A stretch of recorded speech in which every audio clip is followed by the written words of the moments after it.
What if you could predict the next big financial opportunity before the majority even sees it? With insights from renowned experts like Chris Vermeulen and David Lin, you can get a head start. In this quick-fire roundup, we'll unpack critical topics such as asset revesting, Bitcoin fluctuations, and tech stock predictions, all curated through powerful AI technology. And let's not forget the upcoming election's impact on the economy, something every investor should consider moving forward. Before we dive in, remember, this content is for educational purposes and not investment advice. Stay with us as we reveal surprising insights from Chris Vermeulen and David Lin. Your investing strategy may never be the same. Today, we're tackling three major economic themes: the implications of the newly uninverted yield curve, Elon Musk's misconceptions about inflation, and Brent Johnson's insights on the dollar milkshake theory. Right, George. The switch from inversion back to normalcy in the yield curve signals a lot. Historically, it often precedes economic downturns. So you're saying this could lead to a recession by 2025? What evidence do we have supporting that theory? The yield curve has reversed its previous inversion. Historically, this transition foreshadows significant market disruptions. Exactly. In historical contexts, every time we've seen this happen, a recession usually followed closely. But does that mean we're definitely heading for a recession in 2025? Can it be different this time? Brent, your perspective on the uninversion of the yield curve is essential. It mirrors indicators from past economic downturns. Indeed, George. We recently saw the 10-year Treasury yield uninvert, which rarely happens without subsequent economic issues. That's alarming.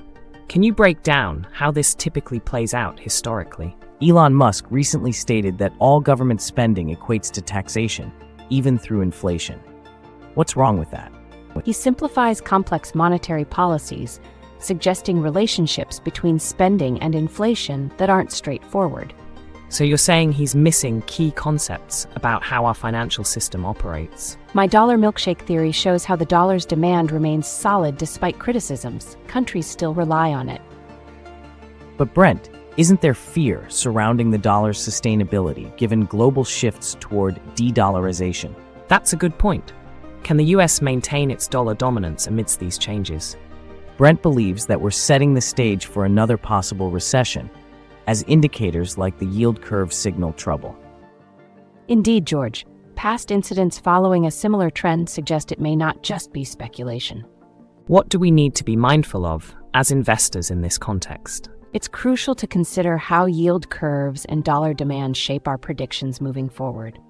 Exactly. Understanding these elements can empower us as investors and help us navigate future uncertainties. So essentially, even though some may dismiss these signals, those paying close attention can better protect their investments.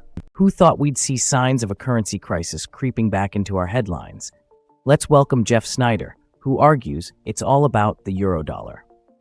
Absolutely. The crises are multiplying, and not because of local policies. It's the eurodollar showing that governments are not the masters of their own currencies. Wait, so you're saying the Fed's rate cuts are a distraction? That sounds wild. It's not just wild, it's revealing. It's like seeing behind the curtain of Oz. Jeff, tell us what's really happening. It's not about Jay Powell's rate cuts. Investment decisions are based on real market fundamentals, how we perceive them through the eurodollar lens. But what's the essence of this eurodollar system? Can you simplify that for us? Yeah, what's so special about it? Think of the eurodollar as a vast, invisible web spreading through global finance, entangling currencies in its grasp, shaping their fates regardless of central bank maneuvers. Look at Brazil. The real's downfall shows that no amount of central bank bravado can mask a failing economy. So, all those rate hikes, they don't mean anything? Exactly. It's like trying to repair a sinking ship with paint instead of patching the holes. Yes, and Brazil's current crisis is a textbook case of buying a recovery that never existed. China is attempting to prop up the yuan while its economy crumbles under pressure from failed strategies. They think they can control it by just borrowing dollars. Exactly. It's like trying to fill a leaking bucket with water without fixing the holes. And with every intervention, they're just delaying the inevitable collapse. The rupee's decline is symptomatic of deeper issues, rising from import pressures and a tightening credit supply. But what if they just started tightening their fiscal policies? Wouldn't that help? It would help, but it's like taking off a safety net while walking a tightrope. Instability will rise sharply. What does the future hold for these currencies, Jeff? We might see currency crises not just in Brazil, but ripple effects worldwide. So, a potential domino effect? Precisely. Like a line of dominoes, if one falls, others will surely follow. In this century, it's no longer about central banks calling the shots. So ordinary investors have a real say now. It's like shifting the stage spotlight away from the actors to the audience. They're the ones reacting. Volatility is set to increase significantly. Traders will feel the uncertainty. This sounds like a financial roller coaster, where the dips could be pretty severe. And I didn't pack my safety belt. Investors must wake up and realize it's the eurodollar calling the shots, not their local central bankers. So basically, keep an eye on the bigger picture. Exactly. It's like keeping your compass set toward the horizon, not just the immediate storms. Stocks have recently taken a big hit, and Chris Vermeulen is back to break it down. Buckle up, because we're diving deep into the market's latest twists. Absolutely, David. Let's get right into the numbers and charts. There's a lot to unpack. So Chris, you mentioned the term mini depression. Is that a real possibility? I firmly believe Bitcoin could reach $160,000 if the stock market continues to rise. Absolutely contingent, of course, on maintaining investor interest. Wow, that's a huge leap. But what risks accompany that prediction? We hit our target at $108,000. The Fibonacci extension showed a pullback was due. So you're saying it can't just keep rising? What might lead to this pullback? So are we looking at a time frame of 2 to 4 months before that rally really takes off? Yes, assuming the stock market maintains its course. If it flattens, expect Bitcoin to follow. It's crucial for investors to stay informed and flexible, shift focus from high dividend targets. Right? And it sounds like having a diversified view on asset classes will be key. Today, Matt Holler is here to help us decode the recent market chaos that has everyone on edge. Right? It's like every headline sends traders into a frenzy. What's the scoop, Matt? Well, despite the panic, what's really happening beneath the surface? Matt, you're saying this sell-off is just a news blip. Doesn't that downplay the impact? Not at all.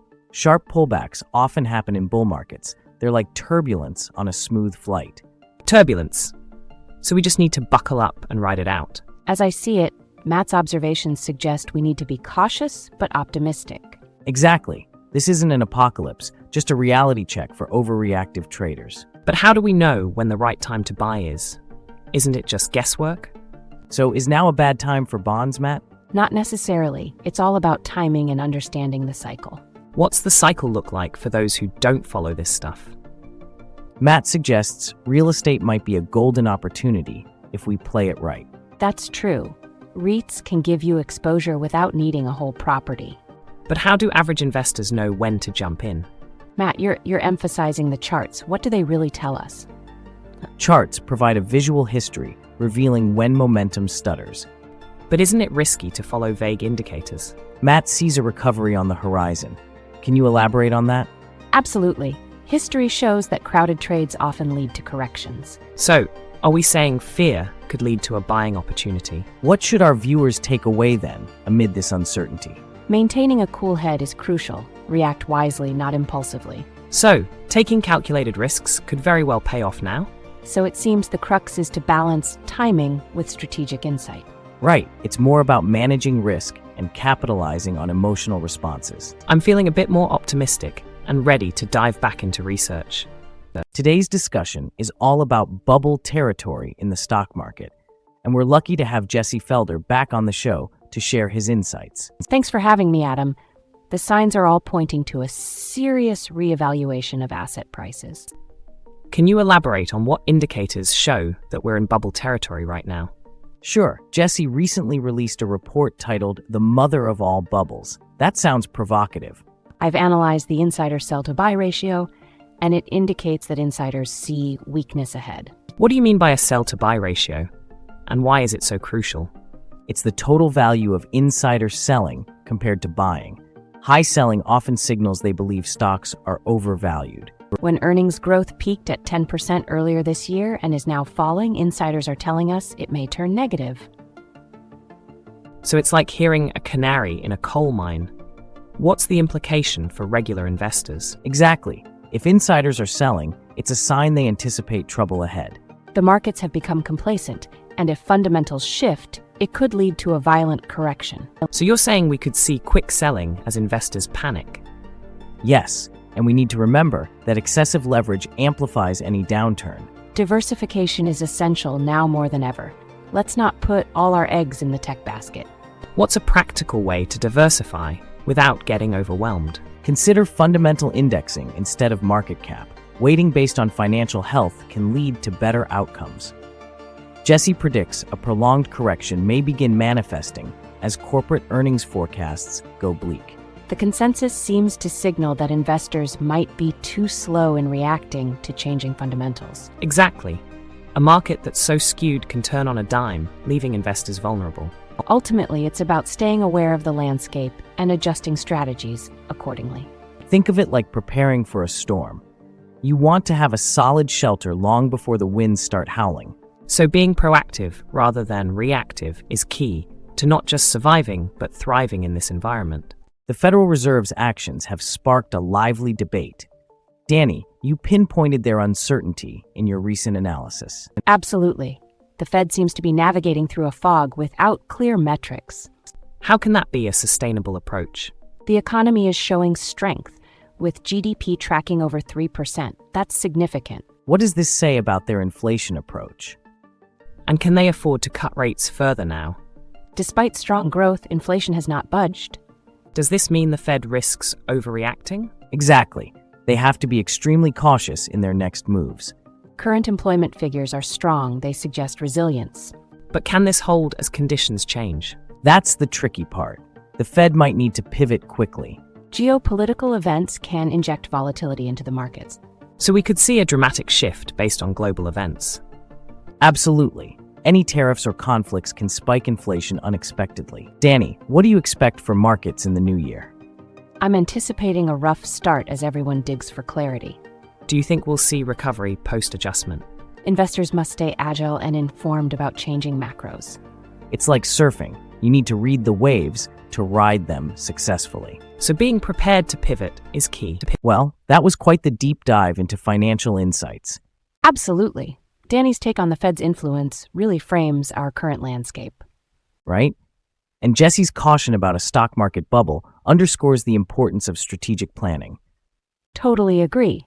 Then there's predicting a rebound despite the recent panic. Such optimism. And Chris brings a wild card with the potential for a mini depression alongside bullish Bitcoin opportunities. Yes, and Jeff's insights into the Eurodollar system were eye-opening. It's complex yet so crucial. It's interesting to note how they all emphasize the need for adaptive strategies, yet disagree on the timing of potential crises. Exactly. Such differing perspectives only highlight the unpredictability of markets. If you enjoyed these insights, be sure to like and subscribe for more engaging content.